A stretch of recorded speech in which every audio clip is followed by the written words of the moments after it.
Hi, this is Alexa, and I am now at this Rainbow Beach Dune area. It's really early in the morning. So as you can see, there's this big wall here. There is an entrance a little bit farther down, but it's not really that inviting. So there is this area, and there's not really a path either. It just kind of looks like a weedy mess. And then once you get a little bit farther on, you just kind of navigate through this mess, and you get to that dune sign way in the distance. So our proposal would be to include a little path through here, which would just be like sand that would need to be plowed up, and as you can see, there's already a bunch of sand. There's just no like real place to walk without having to like navigate your way. And this is only the edge. That's newly planted marram grass. But anyway, this is only the edge, and we're proposing that we actually have a little trail just made of very, very small, really thin,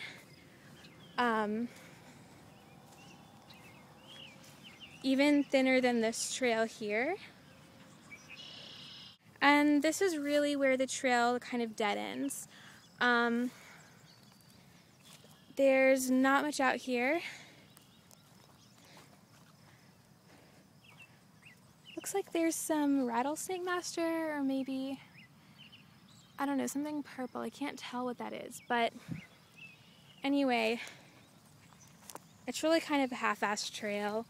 And I really think like a plowing is just something simple that could be done to really make this place more accessible. Another part of our project is to put up signs.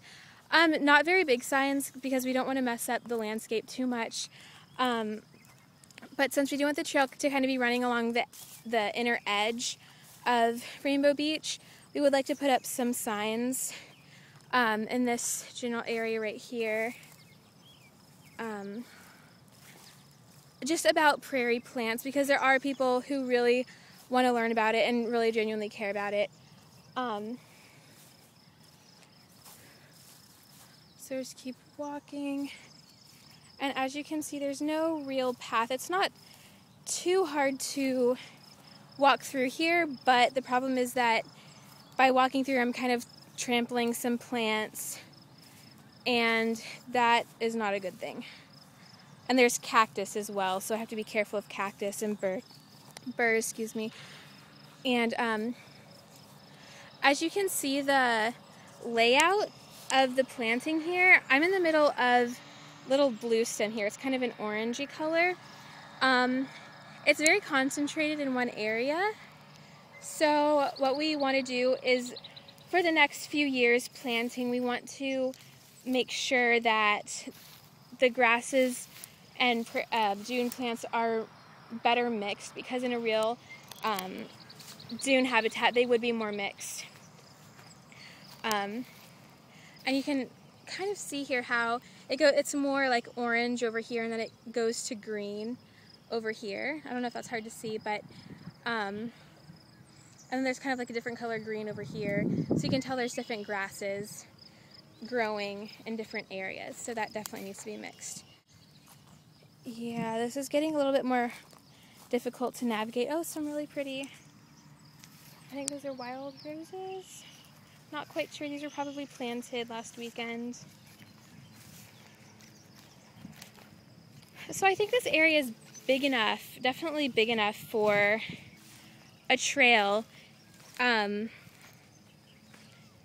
It's not huge, but if you appreciate dune habitats, I really think that it's a great area to explore, because you really get a taste of a little bit of everything here. There's some flowers.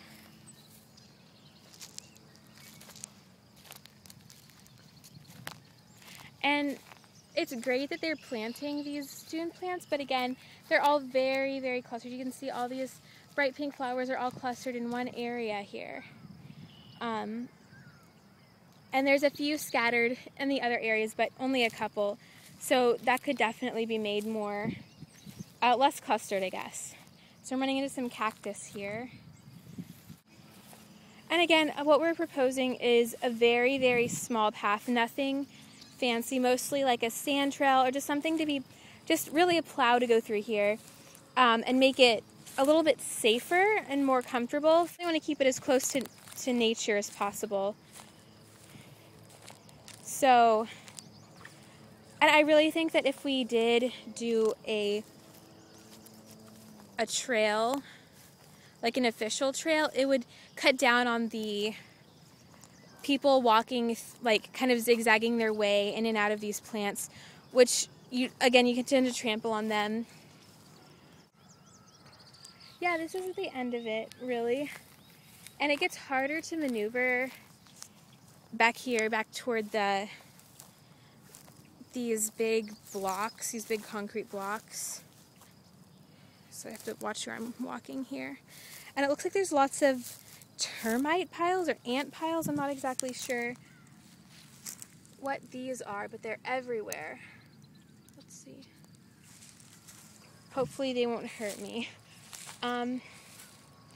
Right, so these concrete blocks actually are recycled building materials. They could be from sidewalks or just buildings. And some of the engravings on them are really, really old.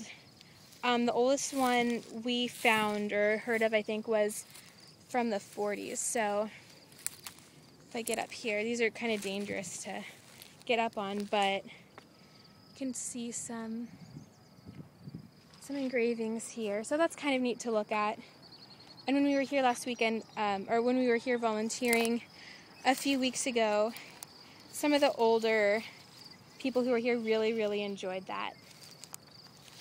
So this is where it gets really bad, and I can't cut through here anymore because of all this really, really thick marram grass that is preventing me from getting there. So this is another area where we really want to have a little path, especially so that these blocks, as weird as they are, can be enjoyed.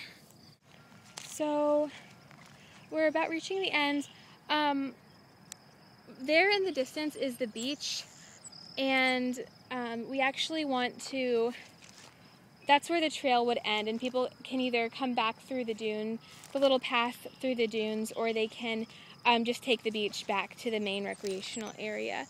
And it's a really, really short walk, maybe 10 minutes, 20 minutes to stop and appreciate these plants, but it's really worth it. And I think it's an area that needs to be better utilized. Another part of the dune trail that we're proposing would encourage people to stay on the path because trampling is a big problem. There isn't a whole lot of room to walk. While there are some areas, we can only expect it to get a whole lot thicker as the dune succession continues. These plants are going to get much thicker, and we want less trampling of it. So, again, that trail would really, really aid the dunes, I think. So as you can see, on the dunes, trash is quite a big problem. There are all sorts of like candy wrappers, food containers. It gets better as you go back in the dunes, but there still is trash there, which poses a problem. And actually, if you watch the video that Allison, the interview I did with Allison, she actually talks about the problems that trash pose to this area and dunes. So as you can see, there's more trash right here. Why anyone would want to come out here to drink beer, I don't know.